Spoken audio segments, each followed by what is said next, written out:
This is RTV6 News at Noon, working for you. Good afternoon. I am Meredith Barrick. Thank you so much for joining us. The conditions outside right now, weather-wise, are consistently changing. That's why we are going to send things over to meteorologist Todd Clausen for a check at what's happening right now. Yeah, Meredith, the colder air is starting to work its way in. We told you this morning that it would be warmer in the morning than it would be for the evening commute. And look at the temperature spread. 32 right now in Lafayette, at the freezing mark, 33 in Crawfordsville, still close to 50 degrees in Bedford. We'll split the difference here in the metro area at 40, but the cold air will continue to win out. Here's the view in downtown. It is dreary, but in downtown Indianapolis, we're just dealing with kind of a mist and some patchy drizzle activity that is making its way through the area, and you can see that on Storm Team 6 radar, and it stretches to the south towards Martinsville. However, there is a snow falling now in Lafayette, Monticello, and Logansport, and this band, the snow will continue to work its way into central Indiana, and we're going to get into some pretty good bursts of snow as we work our way throughout the remainder of the evening. Winter weather advisory for everybody anywhere you go across the state and our neighboring states as well.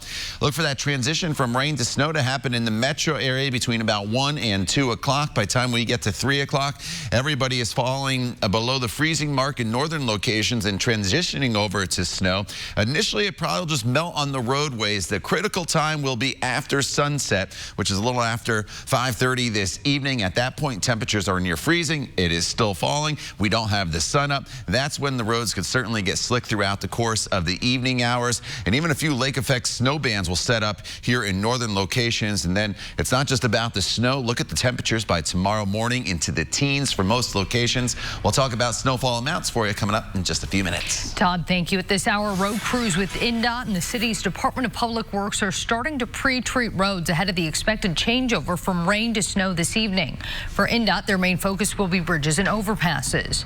After the pre-treatment, the full fleet of plows and salt trucks will be on the roads for roughly 4 until at 10 this evening. That salt is protecting your car. It's protecting everyone else on the interstates from a crash, from anything that could happen from bad weather. So we will always go out there and pre-treat the second we are able to, and ultimately keeps everyone safe. Crews ask that you give their trucks plenty of room on the roads if you have to drive near them today. And this is a live look from our live drive right now. Our photographer Shay Goodpaster on I-70 westbound, approaching the north split from the east side. He tells us right now only light rain is falling on the roads, but as you just heard Todd Clausen mention, that could all change here within the next few hours. So just be cautious and just be aware that conditions could change, especially if you are going to be out on the roads for quite some time this afternoon. And the weather is already causing problems in Chicago. This morning, a plane slid off the runway as it was landing at Chicago's O'Hare Airport as snow was falling at the time. American Airlines says that after the plane landed, American Eagle Flight 4125 slid off the runway due to icy conditions. No one was hurt, and the airline says all 38 passengers and crew members are safely back in the terminal. But a heads up, if you know someone who is flying today, as of now, all flights into O'Hare are canceled. That includes all flights to O'Hare from Indianapolis International Airport. This just happens to be winter weather preparedness week in Indiana. Storm Team 6 is helping you get ready for whatever the season has in store for us. Tune into our special report, Weathering Winter in Indiana. It features our entire team of Storm Team 6 meteorologists. You can watch it tomorrow night at 8, only on RTV6. Breaking this midday, 2 people are in the hospital after a shooting that police say began with an attempted home invasion. This happened around 9 this morning at a home on South Rudiers Avenue. That's near Washington and South Post Road on the far east side. Police say they were told that at least 2 women were trying to break into the home and that the homeowner fired gunshots through the window at them. Those women were taken to the hospital with gunshot wounds to the arms. They are expected to be okay. Right now, officers believe the 2 shooting victims were involved in a domestic situation with that homeowner. New this midday, 2 people are dead after a crash on I-65 in northern Indiana caused by a driver going the wrong way. State police say one of those kills was an exchange student at IUPUI. This happened just after 1:30 this morning near Crown Point. Police say a Kia drove onto the wrong entrance ramp and started driving northbound in the southbound lanes. A short time later, the car hit a Corvette head-on. An exchange student from the United Arab Emirates was driving the Corvette and died later at a hospital. A 21-year-old woman from Illinois who was driving the Kia also died from her injuries. Not only do we pause today for Veterans Day, this is a day when some veterans are working to help other veterans who are going through a crisis. Our Rafael Sanchez reports on Hoosiers helping veterans and their families. The chili was the draw.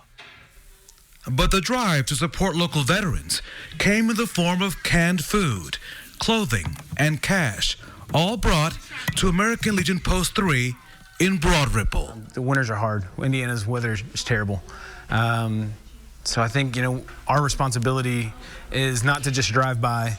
Our responsibility is to dig in, see what the problem is, and partner up with organizations that are walking hand in hand with those people and serve them better. Mike Melton has been in the National Guard for a decade. Nina Powell has served in the Guard for 6 years. And Veterans Day, she says, is a day to share with family. This is part of our family tradition, too, just reaching back and showing my children all the people that came before them so that we can have a safe place to live. On this Veterans Day 2019, here's the current situation right here in this city.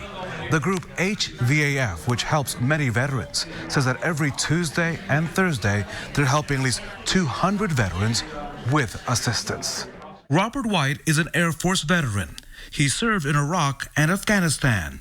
He's with the group HVAF, which stands for Helping Veterans and Families. He says the critical need for hundreds of veterans, housing, and jobs. They need an opportunity to thrive, to excel. So giving an opportunity where you may have an organization that you represent that could utilize veteran talent in regards to employment opportunities. Recognition of that and other needs is as key as the reverence and the remembrance of all those who've served in every branch under the stars and stripes. Working for you in Indianapolis, Rafael Sanchez, RTV6. Rafael, thank you. The group HVAF is based out of Indianapolis. They can be reached at 317-951-0688. The latest former Trump administration official to write a book is doing so in part to defend the president. Up next, what the president's former UN ambassador has to say about what 2 former officials were up to. And they thought he might be gone for good, but now after we highlighted this story on RTV6, a beloved family friend is back home. Just ahead, the story of how Hadley was reunited with her family. Todd. And Meredith, the cold air continues to pour into central Indiana, and that's going to bring accumulating snow to most of the area over the next few hours and into the evening hours. After the snow comes to an end, the temperatures, they continue to tumble. We'll talk all about it on the Storm Team 6 Alert Day. You're watching the news at noon right here on RTV6. Dancing live tonight on ABC. As public impeachment hearings begin this week, there are new revelations from former UN Ambassador Nikki Haley. She claims in a new book that 2 key Trump administration officials tried to enlist her to oppose some of the president's policies. ABC's Inez de la Catera has more on why Haley claims they were working against the president. Former UN Ambassador Nikki Haley slamming former Secretary of State Rex Tillerson and former White House Chief of Staff John Kelly, both appointed by the president for trying to undermine President Trump. In her new memoir, With All Due Respect, Haley claims the 2 asked her during a closed-door meeting to join them in resisting some of Trump's policies. Excerpts released by the Washington Post show Haley writes, Kelly and Tillerson confided in me that when they resisted the president, they weren't being insubordinate. They were trying to save the country. It was their decisions, not the president's, that were in the best interests of America, they said. According to the Post, Tillerson told her people would die otherwise. It definitely happened. It absolutely happened. And instead of saying that to me, they should have been saying that to the president. not asking me to join them on their sidebar plan. It should have been, go tell the president what your differences are and quit if you don't like what he's doing. But to undermine a president is really a very dangerous thing, and it goes against the Constitution, and it goes against what the American people want, and it was offensive. Rex Tillerson was fired by the president, and John Kelly was ultimately pushed out by him, while Haley left the administration on good terms with the White House. She's a fantastic person, very importantly, but she also is somebody that gets it. In her tenure, Haley sometimes broke with the president, but President Trump is still encouraging his supporters to go out and buy her book. And Kelly, reacting to the charges, told the Post that if giving the president the best legal and ethical advice from across the government was working against Trump, then guilty as charged. Inez de la Cuetara, ABC News, Washington. The worlds of IndyCar and opera come together. Coming up, a legendary opera gets an update with a racing twist and a very special guest star. And we are taking a live look right now downtown, view to the west. Can't see much out there because of the changing weather conditions. Meteorologist Todd Clausen will have your full Storm King 6 forecast coming up. You're watching the news at noon on RTV6. You need to get where you need to go. We have a wonderful update to a story we brought you last week. The missing bulldog Hadley is now back home, and you are going to love this video the family shared showing the exact moment they got her back. The family says a couple from Avon contacted them after finding Hadley on the west side near Washington Street and Raceway Road.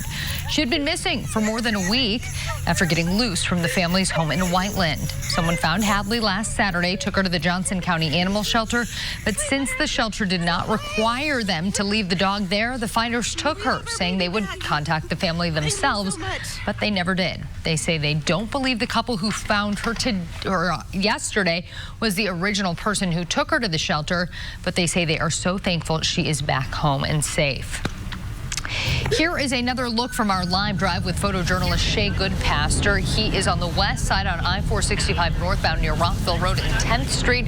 Still only rain falling at this hour, but before we know it, that will all change, Todd. Yeah, you know, and it's already changing in northern locations, and that'll be the trend northwest to southeast here throughout the course of the afternoon for that rain to change over to snow, and that's why it's a Storm Team 6 alert day. I know I saw a few snow showers on Halloween, but this is our first taste of what will be some accumulating snow here across central Indiana. So any rain goes to all snow throughout the afternoon, and sunset is the critical time. And I say that because we'll get some snow here throughout the afternoon hours, but with the sun up and temperatures in the process of falling, I don't think there's much in the way of accumulation until after the sun sets, and that's when temperatures are going to fall below freezing, and that's when the roadways will become slick. So look at the temperature disparity here across the area. 47 in Connorsville and Bedford, 32 in Lafayette and Crawfordsville, 40 in Indy. So the cold air is making its way through central Indiana. Winter weather advisories posted across most of Indiana. It's winter storm warnings to the north, where they'll see more in the way of snow due to some lake effect enhancement. So right now it's just some spotty drizzle and showers in the metro area, but we have reports of snow falling in Lafayette, Monticello, and up in the Peru area, kind of toggling back and forth still in Frankfort. Here's those rain showers in Indianapolis, but there's some pretty good precipitation rates in central Illinois, which is in the form of snow, and that is what is going to be heading our way during the course of the afternoon hours. So by 3 p.m., still rain in southern locations. Most of the area at this point seeing snow, but again, it'll be falling. I think the roads are probably okay at this point. May accumulate a little on grassy surfaces or on the tops of your cars and in some parking lots. And by 4:30, everybody's transitioning over to snow. The heaviest of the snow probably between about 4 and 7 o'clock, and then it'll taper off for the most part this evening. The one exception, we'll keep an eye on some lake effect snow bands that'll set up across parts of the area that will continue into the overnight hours. So locations like Kokomo and Peru, you could have a pretty rough start come tomorrow morning, while everybody else is just dealing with what's on the ground at that point. So snowfall totals generally 1 to 3 inches across most of the area. I added some 4-inch totals, maybe a little bit higher. That will be more of the exception than the rule, and that's simply due to some of that lake effect snow banding in northern locations. Once you get south of Seymour, maybe up to 1 inch of snow, and that should be just about it. As far as temperatures, here's the trend throughout the remainder of the day. We should be right around freezing by 6 p.m. We should be down into the 20s by 8 p.m. And when you wake up tomorrow morning, 10 degrees in Lafayette, 14 in Indianapolis. Definitely some slick spots possible tomorrow because obviously we're not going above freezing. And if we get down to 14, that will tie the record low set way back in 1911. So this is some pretty rare air that we're dealing with. Wednesday morning, we are down to 12 degrees. And throughout the day tomorrow, even with some sunshine, temperatures are not going to warm much at all. We're only going back up into the mid-20s. So again, it's going to be a rough go of it tonight, especially after sunset. And then temperatures do moderate back into the 40s for the end of the week.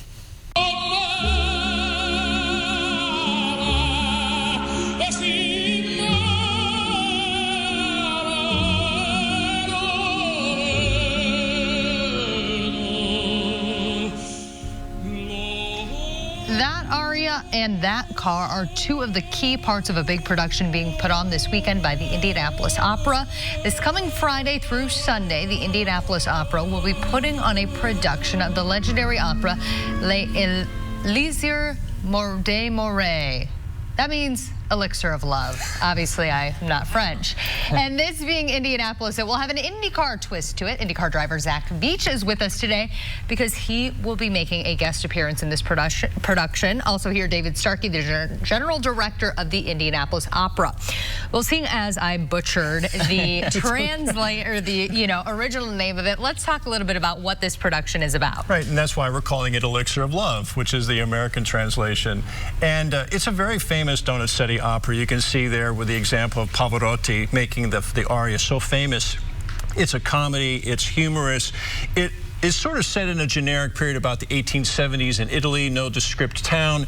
We decided to modernize it just a little bit, put it in Lucca, Italy in 1910, and Lucca, Italy was an Italian town that Mario Andretti and his family actually were in, and that's where he had the love of opera. Wow. and motorsports actually happened there in Italy there, in Lucca.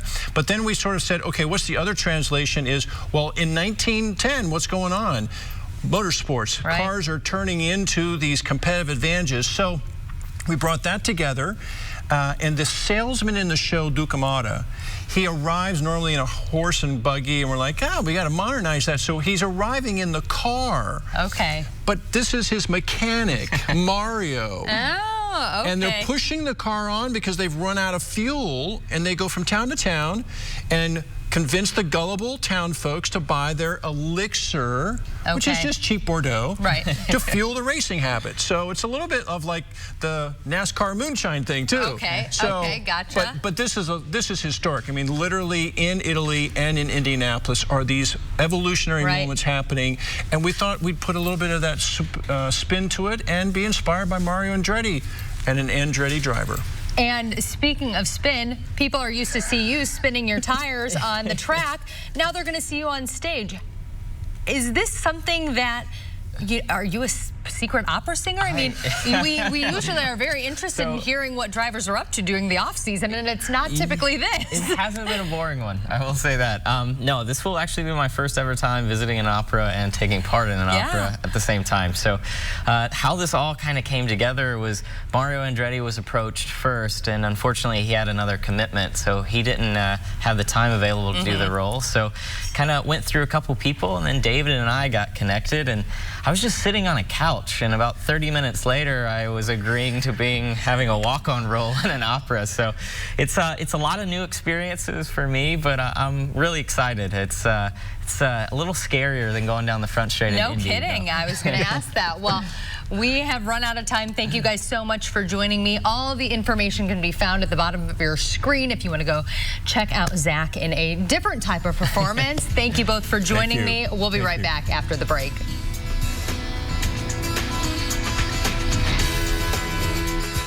800-850-5054. All right, rain transitions to snow here throughout the afternoon hours, especially after sunset. Look for slick conditions on the roadways, about 1 to 3 inches of accumulation. Not all that's on the pavement. Most of it should be on grassy areas, a little more to the north as the lake effect snows kick in. All right, we will keep monitoring that throughout the afternoon. Thank you for making RTV6 your choice for news. Be safe out there.